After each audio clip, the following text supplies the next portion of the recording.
level for an applause. Welcome everyone. We thank you for coming. My name is Mario Caruso. I'm the Vice President of the West Pasco Historical Society. And we'd like to I have my speech ready, but I forgot it in the car. So we'll keep it short. So Tomas Monzon is our speaker this evening, and we thank him for his beautiful presentation that he put together. He's going to talk about the centennial of the city of Port Richey. And we have some guests from the city of Port Richey. We have the mayor, John Hoover, which is the current mayor of, he's not the first mayor of Port Richey. So we thank them for coming and representing the city of Port Richey. There's a lot of history between Port Richey, and the entire Pasco County area. So much history to talk about and to learn about. So we invite all of you to come by the museum when you can, because we have a lot of history on display at the museum that physically shows some of these artifacts from the last couple of hundred years of history of New Port Richey. Actually, our oldest artifacts is over 2,000 years old. It's a base made by one of the local tribes that lived in this area, the Native American tribes, the Timaculo. So there's only 10 of these bases that have been found. 9 of them are at the Smithsonian in Washington, D.C., and this is the only one here. So the only one in Florida. So unless you want to go to Washington, you can come over and see it here. So we have lots of very interesting artifacts here. So again, thank all of you for coming. And now we're going to turn it over to Tomas for the presentation. Well, thank you, Mario, very much for introducing me and introducing tonight. As hopefully all of you know, in case you don't know, our historical society has been run by volunteers ever since its creation 50 years ago. So, the fact that we're here, the fact that we keep running our museum year after year, is just because we're really that dedicated. We're real nerds when it comes to history, okay? And we love sharing it with our community, and we just get a real kick out of it, myself included. So, of course, we have representation from the city of Port Richey today. So, gentlemen, if you wouldn't mind picking up the microphone, telling us your name, what you do, and how you got to the city of Port Richey. Yes, good evening. I'm Sally Carey. I'm the operations manager at the city of Port Richey. This July will be 27 years that I've been working with the city of Port Richey, but I moved here back in 1986. I've lived in Port Richey and been involved in that area since then, since I was 12 years old. I've seen a lot of changes going on throughout Port Richey, a lot of improvements, a lot of growth. Very happy to be a part of it. I'm Captain Bob Hubbard, on City Council for Port Richey at the moment, and I moved here in 1971 in the area, and I've been living in Port Richey since 1983. Seen a lot of changes, and what district is like the NOS, and try to imagine what it's like living here 20 years ago without air conditioning. Look at all these pictures, and I appreciate having everything in hospitality we have today, looking back then. There's much to really appreciate is there. Hi, everybody. Good evening. John Hoover, Mayor of Port Richey. Been in the city going on 10 years now. I've been involved with the city probably about 3. I started out, came out when there was an opening for city council for an appointment. I did not get that, but I got immediately involved and joined the Citizens Advisory Committee.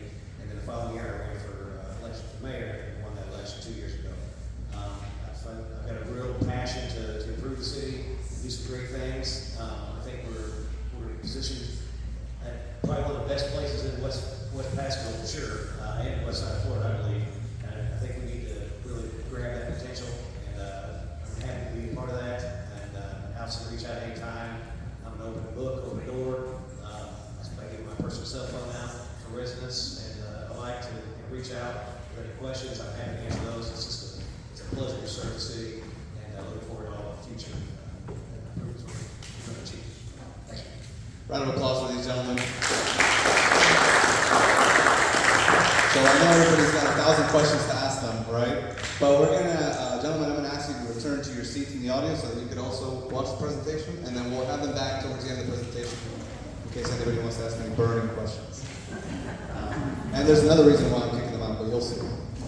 And again, thank you so much for being here with us tonight. A little bit about myself. For those of you that don't know me, my name is Tomas. I moved to Port Richey in 2021. Originally born in Argentina, and I was raised in Miami. And even though I've only been here a short time, I've really fallen in love with the history of the area, with the people, with the things that are happening here. We're talking about Port Richey tonight, right? Even though we're in New Port Richey. But just the area in general is in the midst of a renaissance with so many new things happening, new businesses, and so it's a very exciting time to be here. So we're gonna do things a little bit differently tonight. And you may have gotten an idea from that based on the paper that was on your seats when you got in. We're gonna do that a little bit later. But in general, I wanna make tonight's session as interactive as possible. I'm sure all you can agree that when you get to actually participate in something is when you can appreciate it the most, at least that's true for me. So we're gonna do things a little bit differently. Of course, the big reason why we're here, can anybody guess? It's right on the screen. Why are we here tonight? Happy 100. That's right, happy 100. So the city of Port Richey is turning 100 years old. And the mayor and the others, I'm sure we'll talk about that later on when we talk to them at the end of the presentation. This picture, you guys recognize this sign? Yeah, where's that? It's on 19. That sign's been there for quite a little while. This picture is from some decades ago. It's zoomed in here, but right underneath the border of the screen is an old Hooters sign. So the Hooters have been there for a while too. So we're going to sort of walk through the history of the area in Port Richey. And like I said, I'm going to have you guys help me out as well. So this area, just like Mario mentioned, of course, has been inhabited by lots of groups throughout, a long time. But we're going to start our history around the time of the Civil War. Okay. So a couple things you have to know, and you may know this already. Just like Councilman Hubbard said, how did people do it before AC, right? Well, that was definitely one reason why people didn't move here in droves even after Florida became a state in 1845. Air conditioning was one thing, definitely, even though they didn't have that in their mind yet, but they were like, well, it's all mosquitoes down there and alligators. There were other reasons too. Just because the state of Florida became a state in 1845, of course, this area was, especially to northerners that lived in already developed cities, this was very much like the Wild West but in the Wild South, right? So instead of tumbleweeds, you had alligators and mosquitoes and swamps, right? But some people did take a chance on this area, and one of the exports of this area in general was salt. Salt, in fact, in general, was the contribution that Florida had to the Civil War. Okay, as you can imagine, refrigeration wasn't a thing back in the mid-1800s, and so salt was the way to preserve foodstuffs, especially for soldiers that were out in the field. So, have you guys heard of the Werner Boy Salt Springs? So that's so called because very much so in this area there were people that made a business and made a living out of refining and exporting salt to all over. It's a little bit hard to read here, but if you could zoom in, it says that they will sell salt for $10 a bushel. Now $10 back in the mid-1800s, that's a good amount of money. Okay. So that was one of the first industries in this area, and of course the fact that Werner Boy Salt Springs is here sort of pays homage to that. But the story of Port Richey proper begins with this gentleman that's on the right. That was the not the little girl sitting next to me. That gentleman is Captain Aaron Ritchie.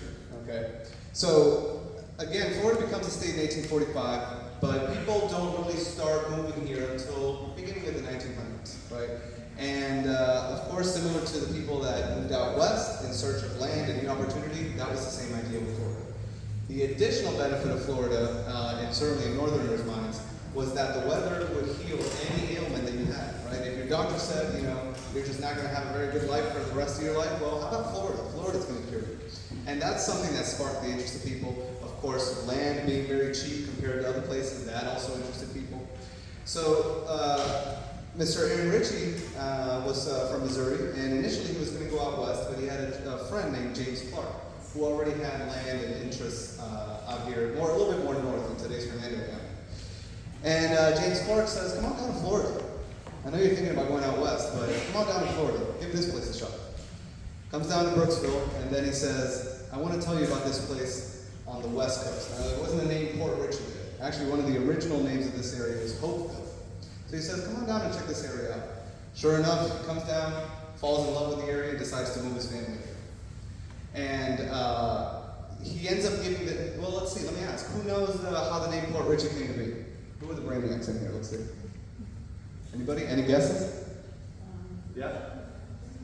He opened a post office. And That's they right. Port Richey. We got cheaters over here. They know everything. I want to thank Big for bringing these beautiful boards over there on the table. If you haven't got a chance to take a look at those, make sure to do so before you leave. So Aaron Ritchie, like I said, brings his family here, and he establishes the post office here, of course, the Port Richey post office. But another way that the name sticks is that he purchases a schooner from Cedar Key. That's James Clark on the left, by the way. Cedar Key is north of us, of course, and by this time, 1900s or so, is a pretty established shipbuilding area. So he purchases a schooner from Cedar Key. And when they ask him what his port of call is for the registration of his vessel, he's like, well, there's not really a port here, so how about Port Richey? And that's how the name sticks. Okay. This is an image of what he might have bought at the time. And he, it wasn't easy living. Okay. Again, this is very much undeveloped frontier land, but again, instead of tumbleweeds, you've got mosquitoes and alligators. So it was tough living. Aaron Ritchie ends up moving to Tarpon Springs later on, but he was already sort of the genesis for this area for development to start. Where's this? Any guesses? Main Street. That's right, this is Main Street.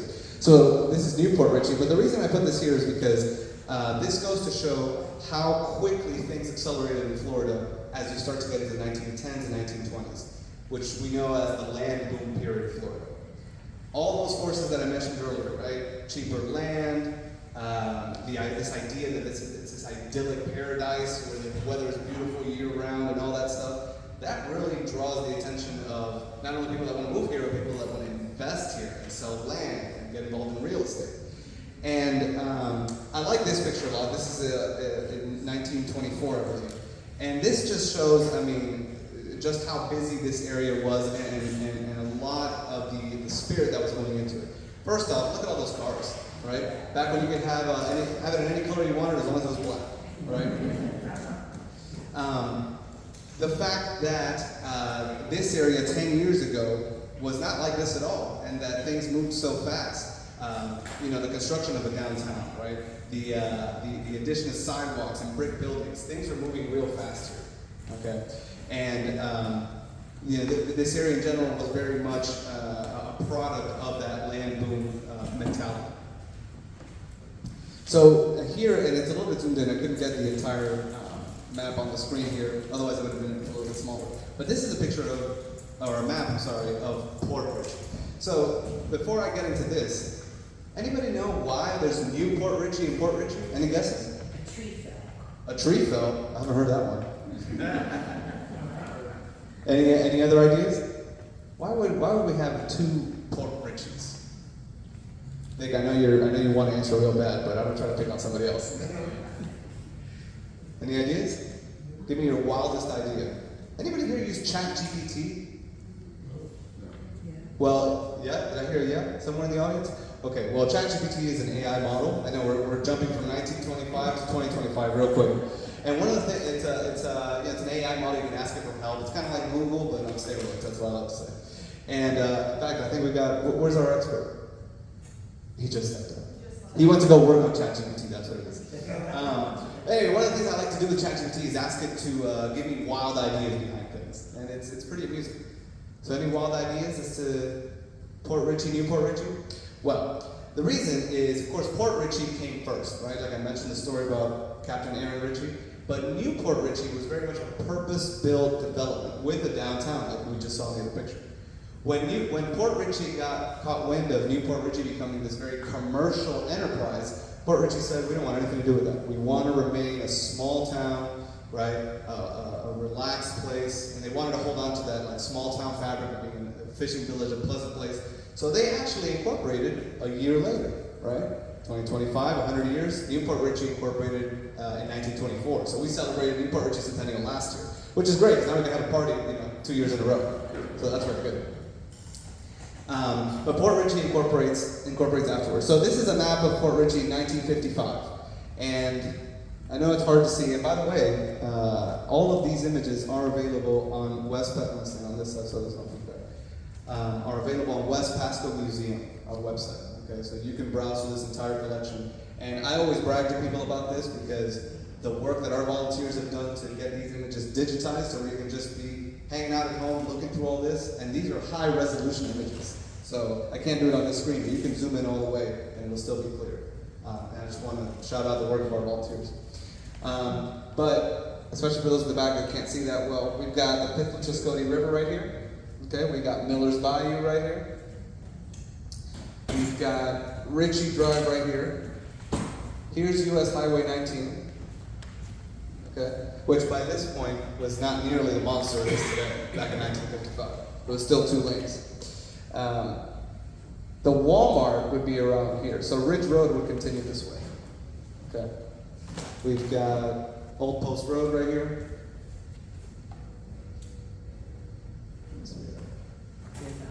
Highway 19. We've got Grand Boulevard right here, so if we continue this down, we get to this corner right here. Okay.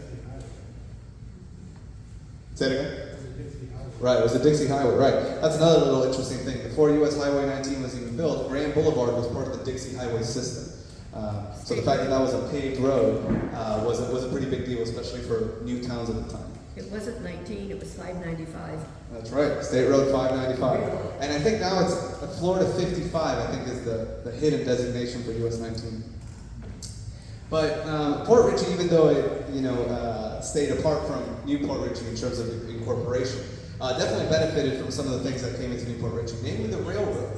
Okay, sure, by the 50s people were driving and suburban development was starting to take root. But before that, between the 1900s and the 50s, railroads were the ways to get places. So the fact that Newport Richey had a railroad station right in downtown, that helped Port Richey as well. Okay, just generally added to the growth of the area. Here's a bit more of a zoom-in map. So this is part of a larger map that's of Newport Richey, where we have this little inset for Port Richey. And of course the city limits are much larger now. But there's Miller's Bayou again, Ritchie Drive, and then of course US Highway 19. How many of you all live in the city of Port Richey? Raise your hands. Shout out some streets where you live. Port Richey. Georgia? Some other streets. Miller Bayou Drive. Miller Bayou Drive, okay. Caroline Drive. You're further east, right, than this map, right? Oh, no, you're west. Yeah, Caroline, yeah. Why is Alpha Square not part of Newport Richey? Say it again? Why is Alpha Square not part of Newport Richey? Elfer Square. I believe that's just out of the... Yeah, I'm not part of anything. Me either. I'm a block away from city limits. There you go. Okay, now, let's see who the real brainiacs are here. This is a picture of a building, and I want you to tell me where it is today.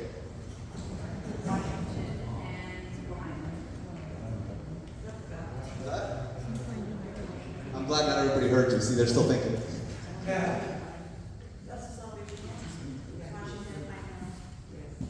That's right, Washington and Pine Hill. So this was the former home of the Salvation Army. And then that's what it looks like today. It's Runaways Animal Rescue. Something interesting is that they got rid of the cubicle, right? That's what it's called? They got it changed around a little bit. It was the Presbyterian Church. Right, yeah, before the Salvation Army. Right, that wasn't the original use, but in this picture, yeah, it was one of the first churches in Port Richey, and then it was the Salvation Army. Of course, it's changed hands a couple times, and now it's Runaways Animal Rescue. Let's try another one. Any guesses as to where this would be? That's Grand Boulevard. Let's see what it looks like today. You know, and that's one of the things, that's one of the reasons why driving down Grand Boulevard is one of my favorite drives, because it really hasn't changed much. Of course, you know, homes and cars and stuff like that have changed, but it really has kept the original character of what the idea was. And Vic brought, I think, the booklet that this picture is from, but in a lot of the early real estate advertisements, this was one of the pictures, right, that they put out in both Port Richey and New Port Richey advertisements. It was like, look at this beautiful drive right on the river. Let's try another one. How about this one? He's lost. Not quite.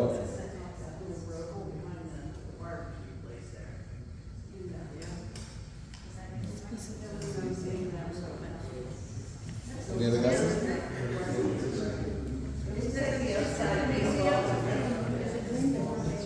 Say what? Are you looking between a piece of a church? I mean, I don't blame you, but a lot of these older buildings do look similar, so.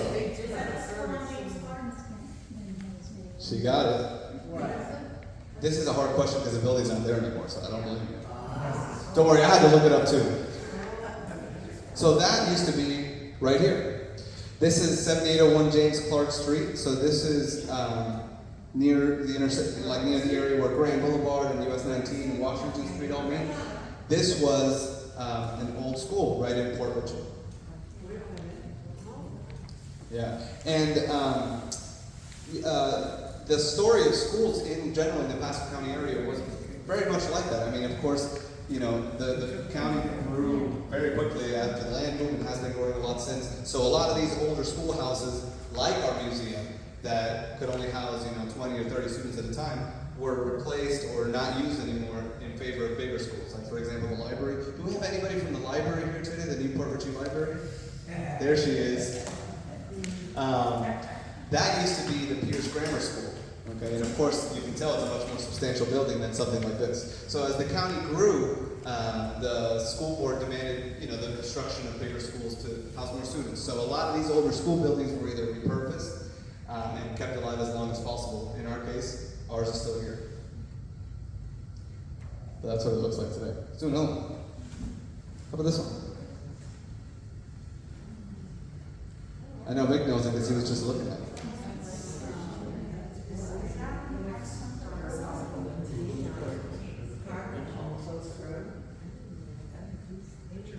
You're thinking too hard. Make it easier. Easier. This is right here. This is Park. It's right here. This is another shot from Grand Boulevard. Okay. And I know it looks almost identical, but it's not. It's just I took the picture in such a way that made it look really similar. But this Taylor Heights is actually the gentleman that's on your paper that was on your seat. He was one of the people that helped build this subdivision. Okay, so this is midway along Grand, just into the Port Richey city limits. Yeah. Mm-hmm. Yeah.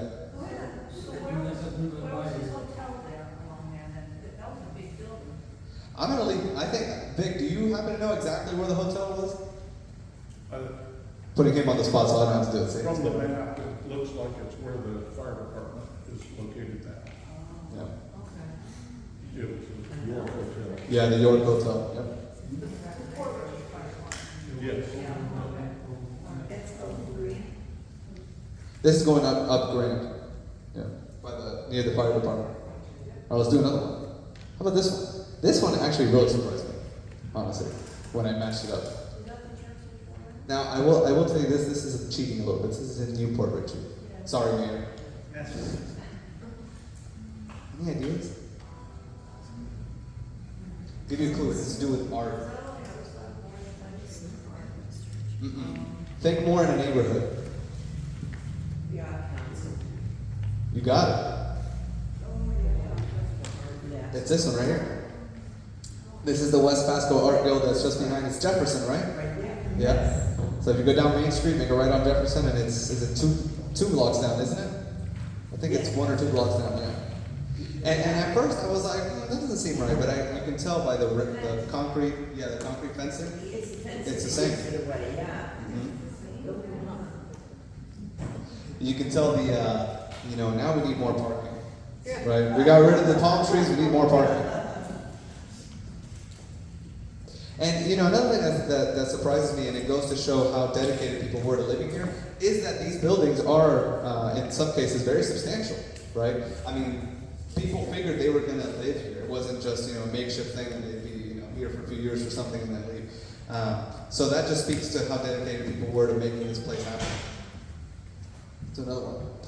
Now we're going to moving into our modern times. Okay, so. This one's also out of Port Richey, so a little bit of a trick question. Any ideas? That's just on the other side of the bridge. This is down by the Tarpon Motel, close to US 19 and alternate 19. And this was a picture of when they first started widening US 19. Yeah. And I wanted to use this as a bridge to move us into this era. So where's this?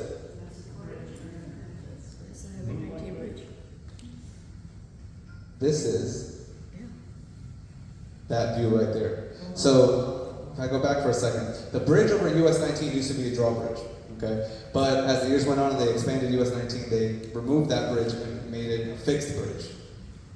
Now, of course, it's 3 lanes on each side. So that's the bridge right there. That's the US 19 bridge right, heading out into Miller's Bayou. That's the mouth of the Cody River. So this is taken, I don't know if you can see that, but 7632 Grand Boulevard. Very close to Bob's house. Right? Now, how about this one? This is Fowler's Motel. And I want to talk to you a little bit about motels in US 19. What happens in the 50s and the 60s throughout the United States is that the suburban experiment begins, right? The idea, especially, and there's a lot of factors you could weigh into this. The GI Bill, soldiers coming back from World War II, and other factors. The idea of building suburban developments on the edges of towns, where the idea was that everybody was going to drive everywhere, right? And people were going to drive along highways to get places. So a road like US 19 is perfect for something like that. So there were a lot of motels along US 19. Can anybody guess what this is today? I'll give you a clue. Cheesesteaks. Cheesesteaks. The smoke barbecue, they're tearing it down. Yep. Yeah. That's this place right here. Yeah. You can see the repurposed buildings, right? Some of the buildings are still there. So you said they're tearing it down. I thought he was able to salvage it. No? They were the building farthest to the left that was being demolished when I went through Patty last night. Oh, that's a shame. Yeah, this was. Yeah, this unfortunately was quite a victim of the flooding that we got. Fire. The fire. Well, yeah. They crossed traffic accidents. You had to really limit how much smoke right? Let's do another one. Can you flip back to the one that was before that? Sure. Fowler's Motel. More trees gone, huh? Yeah, one tree. Yeah. And I think, that's just a response to population growth. I mean, right? I mean, if you want people to come to your business, they have to have a place to park. And that's just how history unfolds. How about this one? You mentioned 595. There's a trailer park that's right on 19.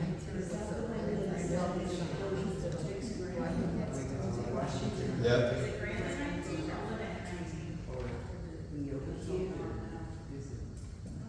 So at one point, 595 used to denote Grand Boulevard. That's been changed. I think the last time the Department of Transportation renumbered streets was in 1980. But this is the trailer park that's no longer there. So that's this area right here. Okay. So it's close to the intersection of Grand and US 19, where the Hooters is and all that. So that's this area. So a couple more. How about this one?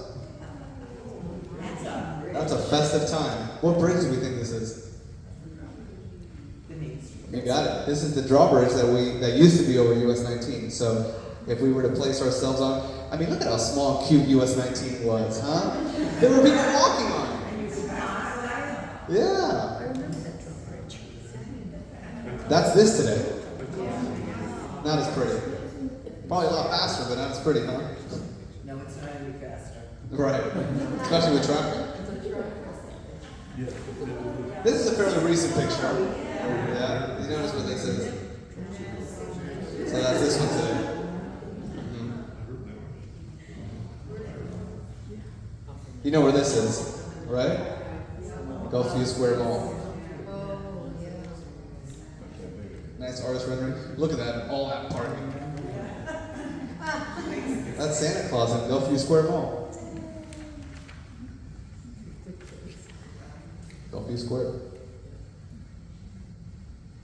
Of course, we saw that sign earlier. See, told you, there's the Hooters image on the left, see?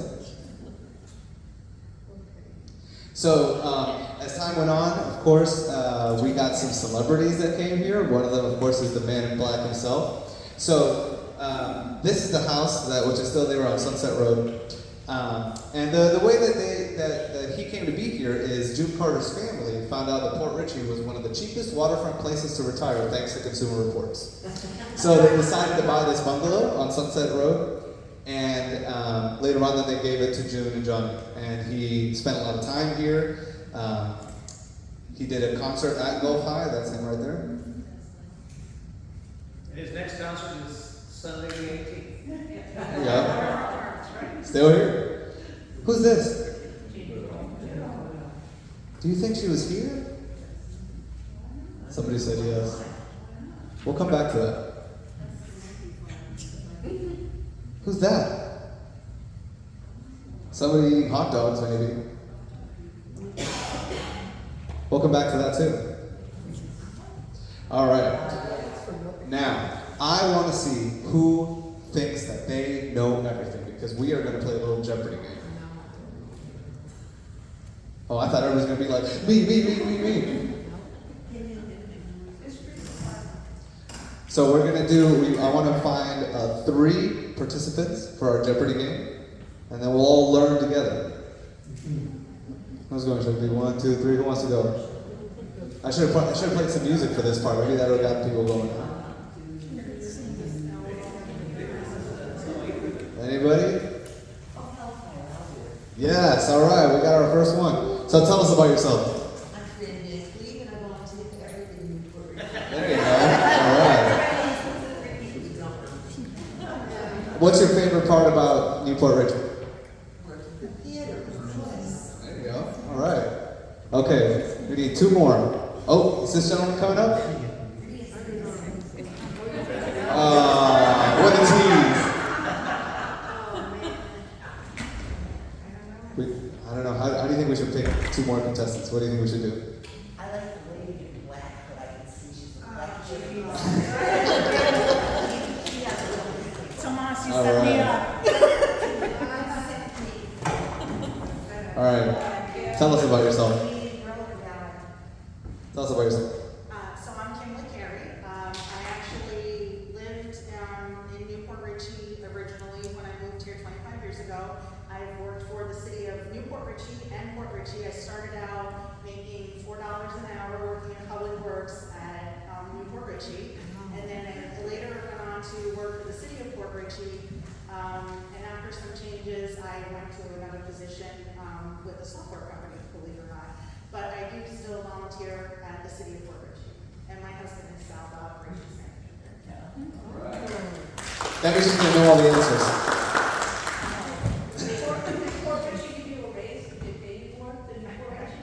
It was actually the same amount of money when I transferred over. And a fun fact, Tomas and I used to work together at Yes. marketing and communications company. We'd be willing to bring you back for 5 hours. Yeah, there you go. Now that's a deal. All right, one more. Okay, Kim, I guess you get to pick now. Oh, yeah? Mr. Mallow, what do you think? I don't know. What about the lady in pink? All right.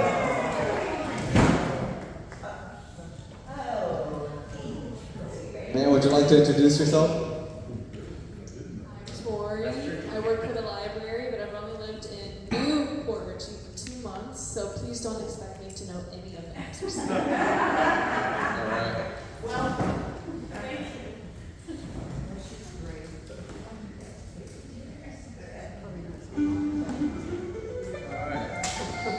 we're gonna play some Jeopardy. Gotta get a little bit, 1 second. Nope. 1 second.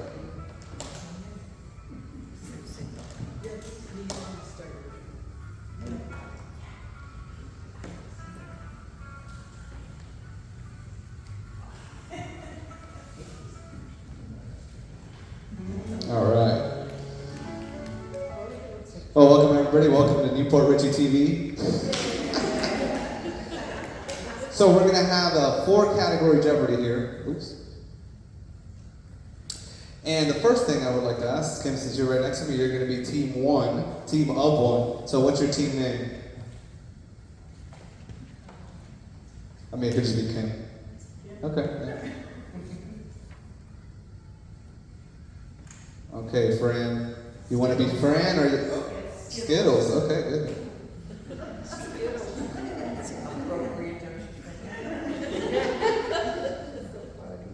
All right, Tori, how about you? My team name is going to be Sunny's Jazz Band. All right. Were you the one playing the music just now? That was your band? Oh, okay, nice. Sonny's Jazz Band. Gotta make sure I write it right. Okay. There you go. Let's get this full screen. Okay, so I know it's a little bit hard to see, so let me move the TV over a little bit. We're a brand new TV station. We didn't have the budget for another monitor. We're trying our best. Can you guys see that okay at least? All right. So as you see, we have 4 categories, okay? So, Kim, you're unofficially number 1, so you get to pick first. Tell me the category and the amount of points you'd like to go for. Name that street for 200. Okay. So, Name That Street is going to have a bunch of scrambled street names, and I want you to tell me what street that is, of course, in a question format, since it is Jeopardy. What is Washington? Wow. All right. What is Washington Street? Good job. All right. $6 now. Everyone you get right. Yeah, we'll bump. Yeah. And if you win double Jeopardy, we'll double it. There you go. All right. Kim, you get to go again. Name that street for 400. What is James Marsh Street? Wow. Good job. All right, you get to go again. Let's do name that street for 600. Okay. What is the elevator? Yes. Good job. All right. What is, let's do name that street for you. What is Fairview? These are too easy. Too easy. Name that street for 1,000. Okay. Might as well close it out, we're right here. We got her. Pine Hill Road. Dang. Congrats. Well, you're off to the races with 3,000. All right, well, you get to pick another one. What used to be for 200? Okay. Opened in 1980, the anchor stores of this establishment were Belk Lindsay and Montgomery Ward. No, that's Twilight Zone, right? Isn't that Jeopardy? The yeah, that's it.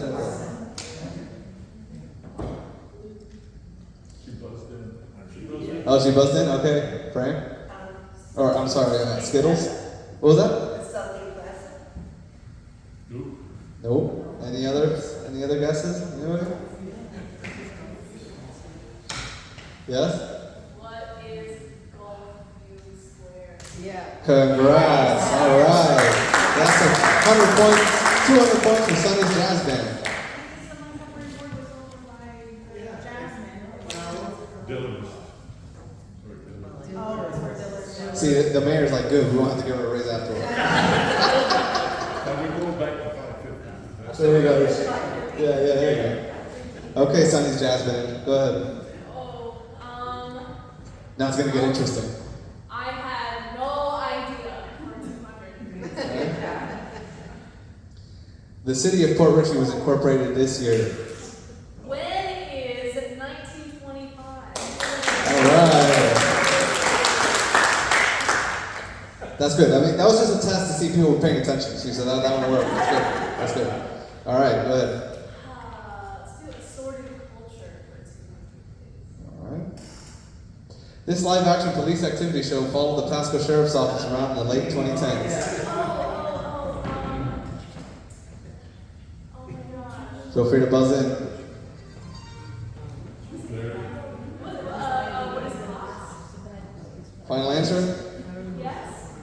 Anybody else? Yes. What is live PD? Good job. All right. Kim, you get to pick again. Okay. This former U.S. president hosted an event in Sims Park in 2004.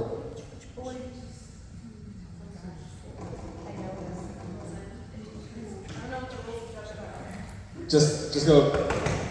Yes? Who is George W. Bush? Yes. Congratulations. All right. Okay, Sonny's Jazz Band, go ahead. I have no idea what I'm saying. Okay. Renowned for her work with chimpanzees, this English zoologist and primatologist once visited the Energy and Marine Center along Old Post Road. Who is Jane Goodall? All right. Good job. All right. Next one. Well, I have no idea for 800, All probably. right. I think you might have an idea. Port Richey residents have regularly voted no when asked if they wanted to do this with their city. Yes.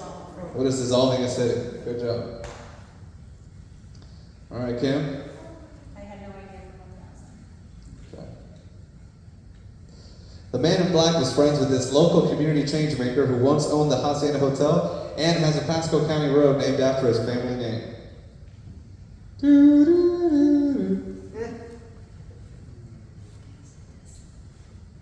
What is Gus Little? Yes. Good work. Oh, I think we will give you the $6. I think. Yeah, that's it. Yeah, might have to go to 7. Yeah. All right, go again. What used to be 400? Okay. This pioneer wrote a multi-volume history of the United States and donated many of his own books to start the local library.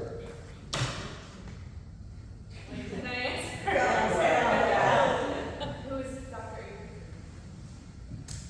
Yes. So Dr. Avery started the, yes, round of applause, absolutely. Dr. Avery started what is today the New Port Richey Library. It used to be called the Avery Library. And like it says, he donated books from his own collection and books that he wrote himself. We have some of his on display at the museum, and then the rest are in the Avery room of the library. Yes, absolutely. Avery Road. All right. Sonny's Jazz Band, go ahead. You didn't give me more points.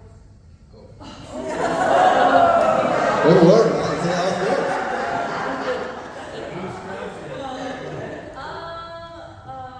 Sorted culture for 600. An actual home in East Pasco was used as one of the main settings for this film.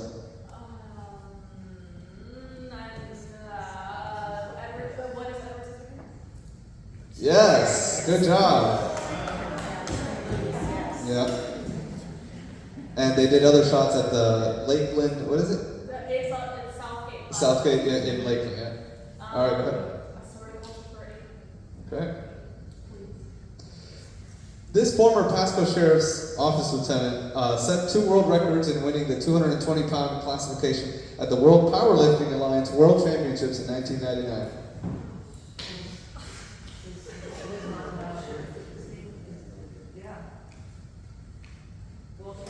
Welcome to Port Richey, to Pasco County, home of weightlifting champions. The champions,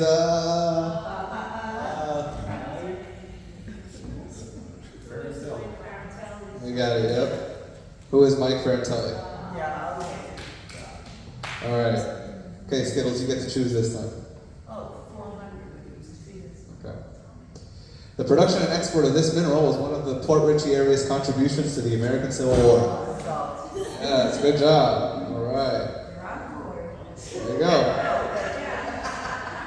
All right, go again. Yes, 600, please. Okay. Local residents often claim the West Pasco area was full of this kind of land use prior to aggressive development. Oh, orange groves. Yes. Or a citrus grove, yep, good job. Okay. This now unincorporated community south of Port Richey used to be its own town. What is Elphus? Yes, good work.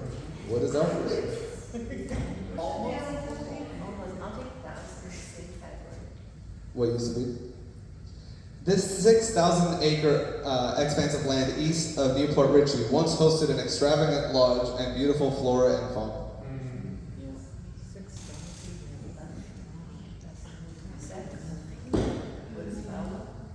What is what? What is Palo? Anybody else? Going once? Oh, it's Tacky Ranch. Nope. Yes, you got it. Moon Lake. What is Moon Lake Gardens and Dude Ranch?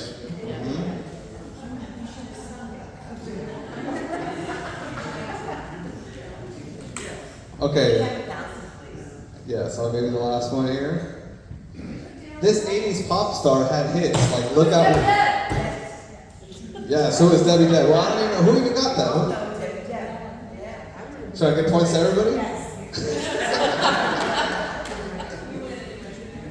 Well, even if I give points to everybody, our grand winner for this evening is Kim. Big round of applause for Kim. And for winning Port Richey Trivia, you get bragging rights and a whole $7 an hour. So congratulations. All right, ladies, go ahead and take your seats.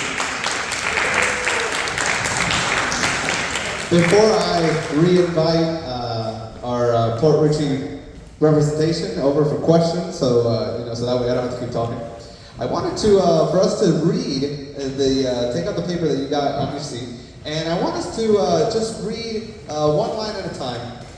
We'll get through it pretty quickly, I promise. I mentioned earlier that Florida was very much sold on this idea, right? This idea that this was just this beautiful land that would cure all your troubles, both spiritual and physical, what have you, and it was just a paradise. And I want us to read this together because this is from, and like I mentioned, Nick brought a binder with the brochure, so you can take a look at it if you want. This was from one of the advertising brochures for Taylor Heights, which is, like we mentioned, it's a subdivision that was developed just north of us here along Grand Boulevard.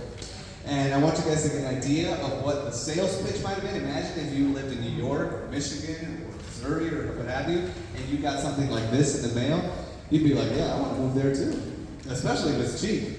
All right, so I'm going to start. Okay, we'll do one line each, and then we'll start with, sir, what's your name? Greg. So we'll start with Greg. We'll go down this way, then back this way, and back that way, and then we'll see what happens. Hopefully it's crazy and fun. Okay. All right. The Pith. Look, I see. I got the hard one. See, so I'll take care of it. The Pith Cody River. Historic Pass Now Road. Oh, actually, wait. Here, let's go ahead and pass the microphone on. Go ahead and read that line over. Historic Pass Now Road. Silently it flows before us. Through a wild romantic forest. The scenic views from a launch ride.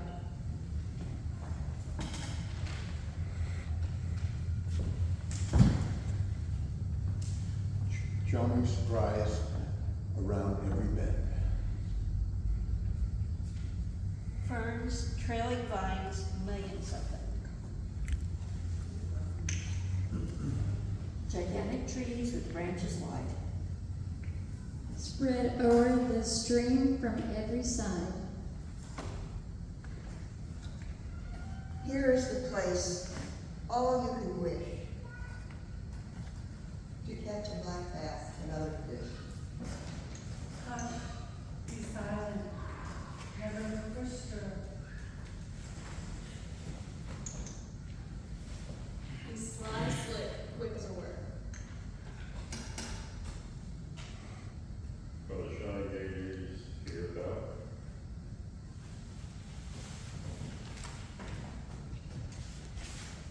so anxious? What about? Because the years are spinning out.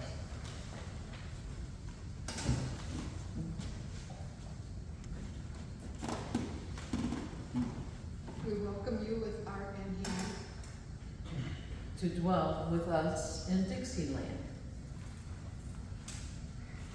The best selection you can make. Is Taylor Heights in this great state? No swamps or swales are found around.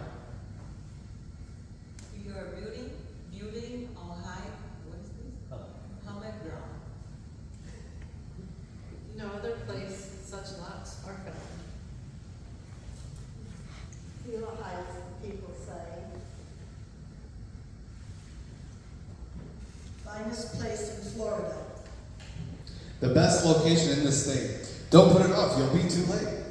When Gabriel comes on earthly flights and spreads his wings over Taylor Heights, its beauty charms him to remain. The heaven above, on earth the same.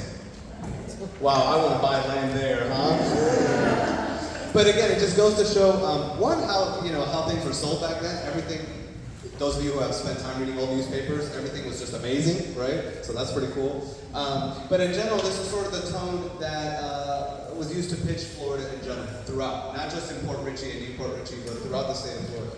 And this is something that, really excited people to come here. And it's just amusing to read about, read how things were back then. I want to bring up the mayor and our other Port Richey peeps back up to the table. And I'll ask a couple questions and then open it up to you all. Uh-oh, we lost Bob. He's sailing away. Okay, so my first question for you guys, and either of you can answer or both of you, what are you most excited about that's happening in New Port Richey now and over the next 5 or 10 years? So obviously we've had some interesting developments within our waterfront. That property sold for $7.6 million, the old Gildog property. The city council, in an effort to spur that economic growth, we created an area at the waterfront that basically goes from where Catches is to the south side of Waterfront Park, including the old trailer park lot 19 there. And if you buy property there and you have over 5 acres or more, then you come to the city and potentially access increased density up to 40 units per acre. Our current code is 18. So when we did that, one of the investors lives in the city back at Harbor Point. Him and his team purchased that property for $7.6 million, and they are looking at developing that into as you walk down through there, it'll be public spaces, restaurants, retail, bars, and then there'll be a living component above it. So we're going to have some additional density down there to support a vibrant waterfront. I'm really excited about what that can do for the city. Sal, anything to add? Maybe from your side, as operations. This Tuesday, we're going to be presenting to the City Council a brand new wayfinding, which is a plan that New Port Richey implemented a few years back. If you notice, a lot of the signage within New Port Richey, the new sign that they put out for the historical downtown, the digital signs that they put out, we're going to be presenting a council to go forward with a company to go ahead and start our Port Richey's own branding and wayfinding. So this would create a unique logo and theme for the entire city that would go ahead and be used for street signs, entry signs, all throughout the city. So we're very eager to see that moving forward. That way it will make Port Richey, a more unique place than it already is. I'll ask one more question before opening it up to everybody. Of course, it's Centennial year, and talk to us about some of the events that have already happened, and then what's left to come as you guys celebrate the Centennial. We started with a 100 days celebration on February 7th, if I'm getting that right. Was that February 7th? So, and we started out with an opening day ceremony at City Hall, and then also followed with a History and Heritage Day ourselves. Tomas was there to help us with a tour throughout the city. And we went to 12 to 14, if I'm correct, different locations throughout the city, pointing out their unique historical points throughout. We also had a bowling tournament, Centennial Bowling Tournament, that we've already had.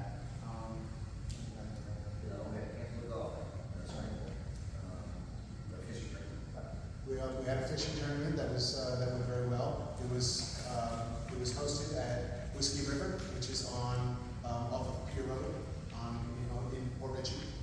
Upcoming, we have a car show tomorrow in the Walmart parking lot on the corner of Ridge Road and US 19. That car show will be going starting at 10 o'clock in the morning and run until 3 o'clock in the afternoon, with a food truck rally running all the way till 9 o'clock at night. After the car show, there will be some meet and greets with other cars while the food truck rally is there. So that will be going on in the Walmart parking lot tomorrow. The following weekend is our big weekend. That's it's leading up to the birthday, which is May 18th. 100 years. So the 16th is our Mayor's Ball, which is going to be located at Spartan Manor. That's going to be at 6 o'clock p.m. on Friday, and it's going to be from 6 to 10, which includes dinner, dancing, entertainment. We still have tickets available for that, so if anyone's interested, we can give you some information for that. On the 17th is our City Centennial Festival and Parade, which will be held at our waterfront park, which is located at 8119 Old Post Road in Port Richey. We're going to have, basically it's going to be a festival starting at noon, going to go throughout the whole day, with a parade starting at 5 o'clock, and all depending on how much participation you have in the parade, could be an hour longer. And then, like I said, we're going to go till 9 o'clock at the park. There will be a DJ, there will be a dunking booth that the mayor is going to participate in. So anyone interested, he will be there. Other people will also be participating. We're actually going to have that discussion with some of our department heads on Monday. There'll be there'll be crafts, there'll be games, there'll be craft vendors and food vendors there. There'll be games for the kids to play. There'll be an obstacle course. There'll be yard games for all the participating. So we're looking forward to that. On the 18th is the big day. So we have basically a Johnny Cash concert, dedication Johnny Cash concert, which is being performed by Bill Fornes, who's very well known throughout Florida. He's performed for over 20 years. Very well. You can find him on YouTube if you're interested in listening to some of his music. But if you really want to listen to his music, please come see him live on the 18th. And then we're going to have a fireworks show as well. During that performance, we will also have many food truck vendors, other 10 vendors there as well. And that's going to be from 6 to 10 on the 18th. One of the things that we did do during our opening day is that we exhumed a time capsule that was at City Hall. It was placed in City Hall in 2002, and we decided as our Centennial community, one of the cool things to do was to exhume the time capsule that was there, and we're going to replant it on the city's actual birthday. So hopefully in the next 100 years, everyone will see what's in a time capsule. And that's what we got. Wow, that's awesome. That's a lot of stuff. That's great.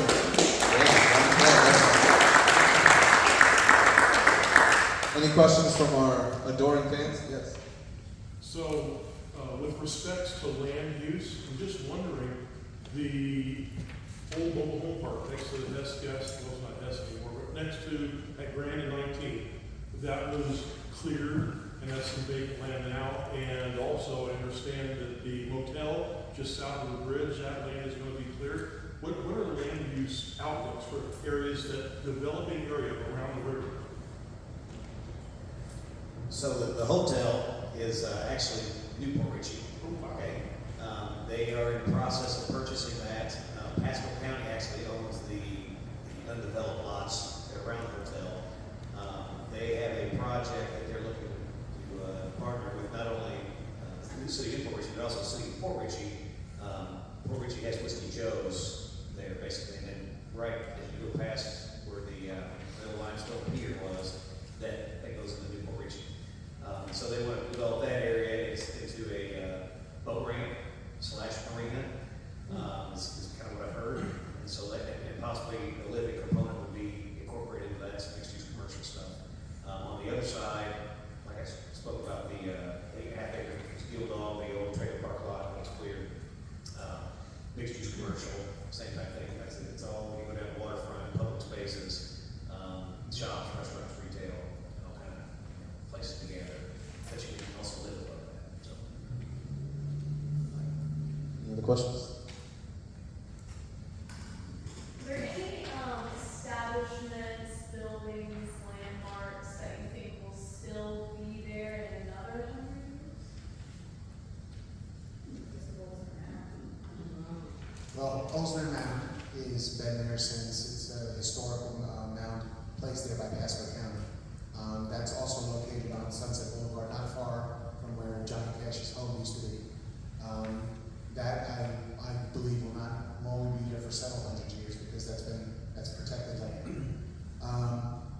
The Warner Boys State Park, which is part of Port Richey, I believe that will be there for another 100 years because of the fact that the state has protected all that and they're still in the process of developing it.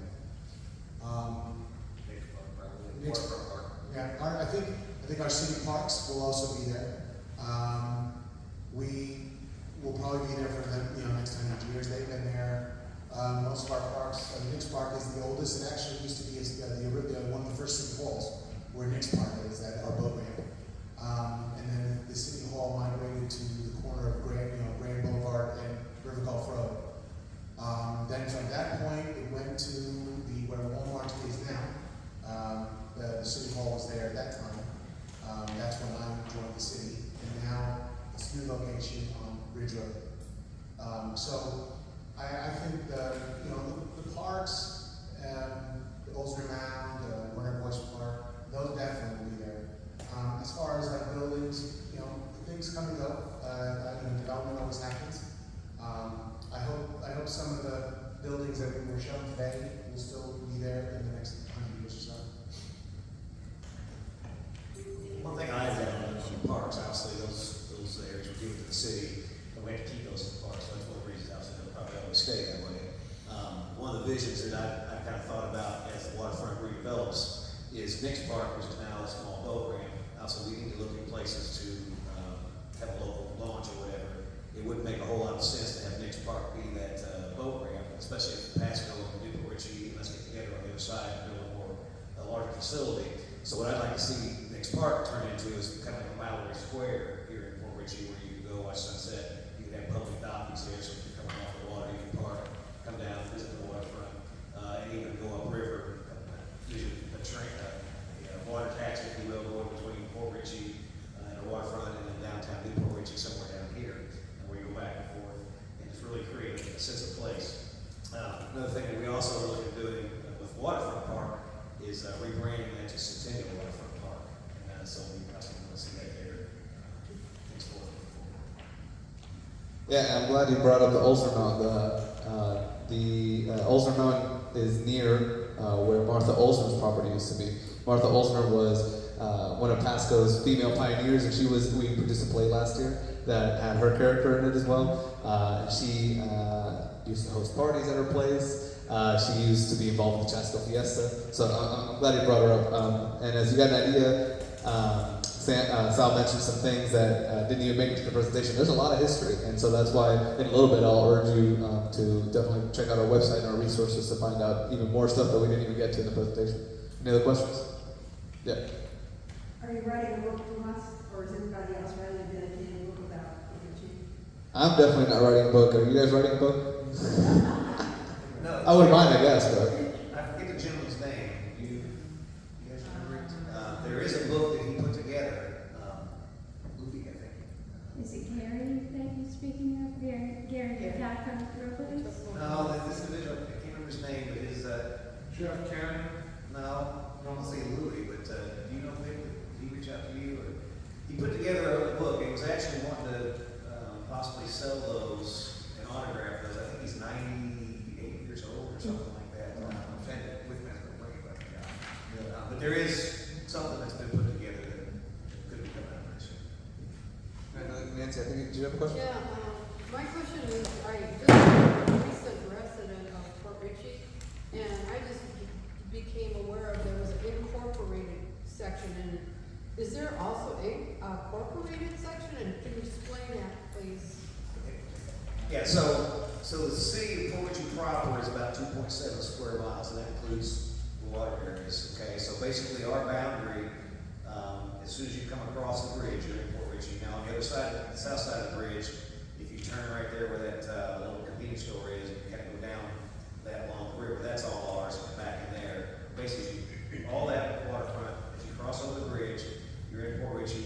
As you pass what was the Red Lobster on the north side, that's kind of our northern boundary, more or less. And then if you turn right on Ridge Road, as soon as you pass City Hall, you're outside the city. So that's kind of the area. I will say that as of the last council meeting, and I think there's been efforts in the past, because our water service actually goes all the way up to 52 on the west side of 19. And so what I've asked our planning and zoning team to do, which is also our annexation board, is to start actively looking at annexation to basically grab this property going north. Actually, my understanding is when they signed up to take our water service, they basically said that they would annex when we asked them to. That's been a long time ago, so I don't know how much water that hold, but we want to try to grow to the north. We've got some pockets right behind City Hall that is really kind of surrounded by us, but is part of the county. So we want to try to clean up those lines, and we also want to try to grow where it makes sense to grow. So is all of Port Richey incorporated, or is No, it so portion? the entire city of Port Richey 34668 is not part of the city, just a very small portion. Okay, We have about 3,300 residents. okay, thank you.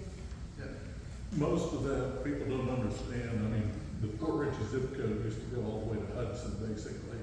The new Port Richey zip code went out to Moon Lake, Trinity. It's just a creation of the post office, basically. Some of the stuff north of 52 that's still in Pasco County has Spring Hill zip codes and mailing addresses, so it's. Yeah, and actually, in the city of Port Richey, we actually have some new Port Richey addresses as well.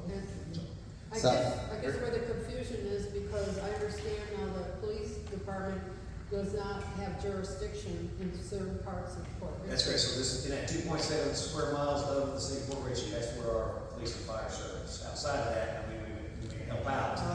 I just Each way to find make that sure out. that I know. first call, if you're outside that 2.7 square mile boundary, first call was the Pasco County or Port Richey. Okay. I was going to say, Sal, if the city grows, does that mean more work for you? As an operations manager? Oh, yeah, quite a bit. Good thing you're getting paid $7 an hour. Well, yeah, all our departments, would have to consider expanding, especially the more we expand and grow. But that question, your question, is probably the most asked question that I've had in 27 years. Because in the multiple departments I've worked in, I've always been asked that question throughout the years. And especially where I was from up north, I originally come from New York. Every township had its own government. Had its own, right? It was completely, and everyone is familiar with that because they come. Mostly everyone comes from a place up north, and we've seen that. And this was the first time that when I came down here, and many people came down here, they were confused about, well, I'm in Port Richey, are I part of the city? Right. And we have to explain that every time that, well, there's the unincorporated and then the unincorporated and the incorporated part. So that question is always asked. Okay. Their tax bill will show if they're in the city and if you're registered to vote. Is there an actual map that we can refer to where the lines are drawn?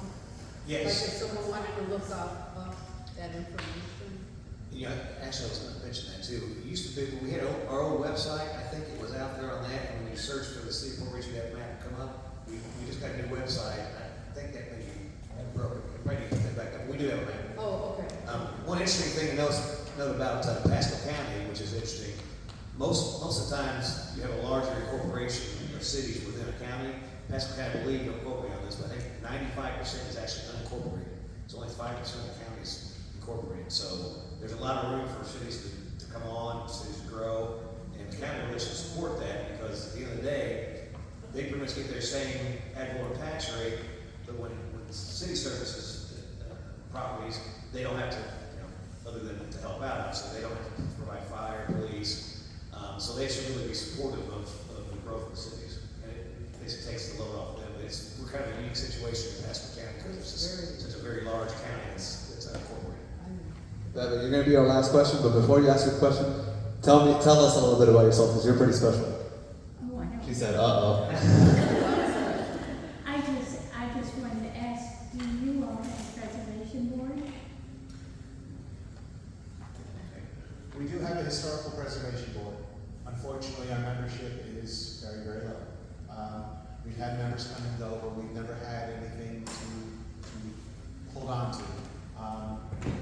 That is something we really want, especially when we had our History and Heritage Day. We have so much, to show people, and we would like to do that more often.